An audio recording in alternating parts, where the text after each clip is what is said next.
My question has been this, and I want you just to think about this. I don't have the answer for it. I don't know if there is a good answer for it at this point, but, okay, so we put, the governor wants, what, 100 million, somebody wants 80 million, somebody wants 120 million, so let's, okay, put all this money in broadband. 10 years from now, do we look back and say, why did we do that? This is not what we're doing anymore. That's a concern. I think we have to think through that. I don't have an answer for that today, and I don't know, Leader Krisha, if you have a thought on that, okay, so we spend $100 million, it's gone. I mean, we put the broadband in, but now we don't use broadband anymore. You should come to my house, and down in my John Deere room in my library, I got my library and all my John Deere tractors. I have a lot of 8-track cassettes, and they're really cool. You should listen to them. They're from the mid-'70s. And then I went to cassettes. I mean, I really updated. I've got a lot of vinyl. The vinyl's back. If you go to Barnes & Noble, you can get vinyl again. But my concern is this is a lot of money. We're talking about a lot of money, a big investment in infrastructure. Where are we 10 years from now?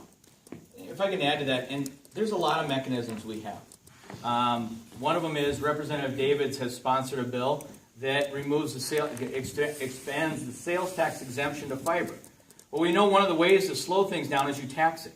So a couple years ago, we had a telecommunications tax. We repealed that because it was hurting the rural areas the most because nobody wanted to buy the equipment and pull out fiber because of the tax. And so that's something Representative Davis has done. Representative Baker in Wilmer has, it's called the Right-of-Way Reform Bill. And it's absolutely what you're talking about, Bonita. And we're trying to get all these things through. The easiest thing that could happen is the senators would just listen to me, but they don't. And so I have to put a bill in, we have to convince the senators, and we have to come back together. That's what's taking this up. And the other thing is, I'll tell you, again, if there's third and fourth consequences that we sometimes don't understand. If we put all this into doing fiber, and then we reduce our competition, we give one provider that right away, or that monopoly, what's going to happen down the road?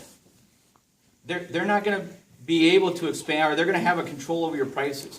So we have to be very careful on where we use these dollars, that we don't duplicate with the feds, and that we allow the private enterprise to do what it does best, which is bring innovation to your homes so that we can drive your costs down. It's not an easy game to play, and it's very delicate, but that's what we have to do.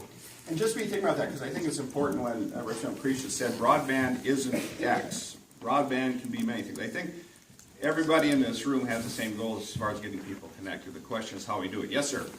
Dennis DeCarroll from Harmony. Yeah. I'm a software provider. Yeah. And I do most of my stuff over the internet. I live in Harmony. What I have currently works fine for me. But I have customers in Blue Earth County, for example. I work with large hog confinement operations. We have computers in the hog buildings. It's no longer a problem, but it was for a number of years to get that. But I have a question. I'd ask you about the Broadband Task Force. Yes. Do you believe in the Broadband Task Force? Greg, do you believe in the Broadband Task Force? I believe in my Lord and Savior Jesus Christ. That's the only thing I believe. The Broadband Task Force has a job to do. Yeah. Okay, and what's their job? Their job is to promote getting broadband across the state of Minnesota. Okay, it seems to me the task force, and I don't know the people personally, but based on their job descriptions, they must be reasonable experts in this area, right? Yeah. You're a school teacher who used to only volunteer, according to your own words, stringing some cable around, and then you started your own company. Yeah. Now, what did the task force recommend this year for using grant money? They recommended $100 million, isn't that Well, right? I don't think they've actually, the $100 million has been kicked around. No, the $100 million, if you read the report, is $100 million. Has that come out of the task force? Yes. Okay. And Senator Schmidt from Red Wing on the Senate side Yep. put in a bill for $100 million. You had another bill in the House for $100 million. That was my bill. No, yours was for 50. I started with 50, but the amendments, we kept going. Yes. Yep. But I asked you, if there was a bill put forward for $100 million, your bill went forward for $50 million. Why did you cut it in half? What was your analysis? Sure. Yeah, good point. Well, first of all, our requests this last round were only $30 million. So if we'd have gotten a $100 million bill, what would we have done with the other 70? And what Yes, is but you government? didn't know that at the time. No, sure. You didn't know, because in your hearing, somebody said, do you know how many shovel-ready projects there are. And you said, I don't know. Now, did you ask the task force this year to come forward with this report with the number of shovel-ready projects? And let me, Paul, maybe you We can got some help out. folks might help out here, Okay. Dennis. Go ahead, Paul. Yes, sir. Paul Works, I'm the state president for AT&T. I am on the governor's broadband task force, as my colleague. Andy What's it Schrein. for? Well, I've been on the task force for 3 years, and it is to look at how can we get coverage to Minnesotans. I think is from my seat on the table, I'm trying to bring a larger aspect to the other task force members about what we can do to invest in this state, what we can do to provide more coverage. That number, that 100 million, is based on a formula that, because the state's speed goal, I think currently is 10.5, Brent, and looking at that, it does not count wireless in that calculation. It says to have universal state speed at 10.5, it would recommend this amount of money, and quite conceivably, the task force has recommended, it could be up to a couple of $1 billion Right. to get that coverage. The 100 million is really more kind of, based on where the state's economic situation is. It's an appropriation request, but that's pretty much where it stops. I mean, that's really up to the legislative side. It's up to the administration. The governor recommended, I think it was 30 million in his budget earlier this year, and then we came out with 10. Keep in mind, the first year was 20 million. So there's a lot of discussion. The other part of that really is sitting on the task force is we try to bring some education as to what's going on in other states in terms of attracting more telecommunications investment, in terms of, what type of technologies we are using.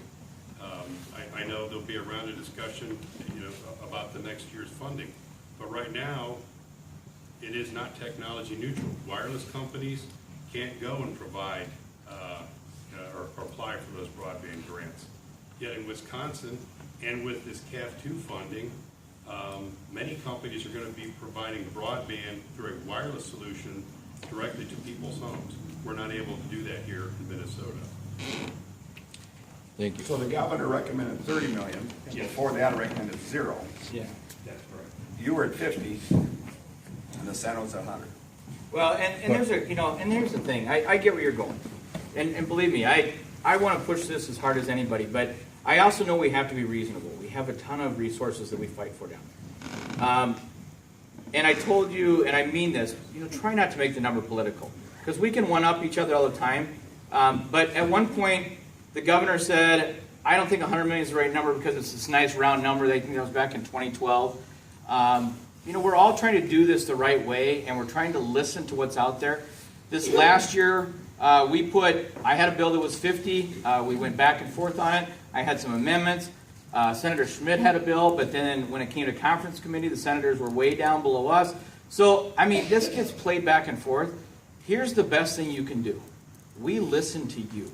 We listen to your concerns. And if you let us know how important this is, we can keep pushing that down in St. Paul, because we have hundreds of issues in front of us, and we need to keep this loud, and we need to keep it in front of people. That's the best way we can get funding. And it's not always easy. And it doesn't make it, I can tell you, someplace I go to, I'm very well received for the broadband work. Someplace I go to, and they say, you're not doing anything. It's what we do. Dennis? I'd just like to add the comment, though, that it seems to me that, this is a very complex issue. Yeah. And you have a task force of, I assume, very competent people. When you went before the hearing and proposed your $50 million, nobody on the committee questioned you about that. You went to the subsequent committee hearing, someone put in an amendment to raise it by 80,000 up to 130, which you agreed to. And the comment was made at that time, well, maybe we're going too much for what this particular committee could authorize. And the chair said, well, the way we do it in the Republicans, we let it bubble up from the bottom. So I assume that it bubbled up to Greg eventually. So Greg, What do you mean by that? Greg wasn't part of those targets. no, but you said, Yeah. they said, okay, it was Representative Mahoney, Yeah. a Democrat, who said, listen, you guys are going way over. 130 is too much. You're not going to get the leadership to go along with that. And the chair said, well, we always work from the bottom up.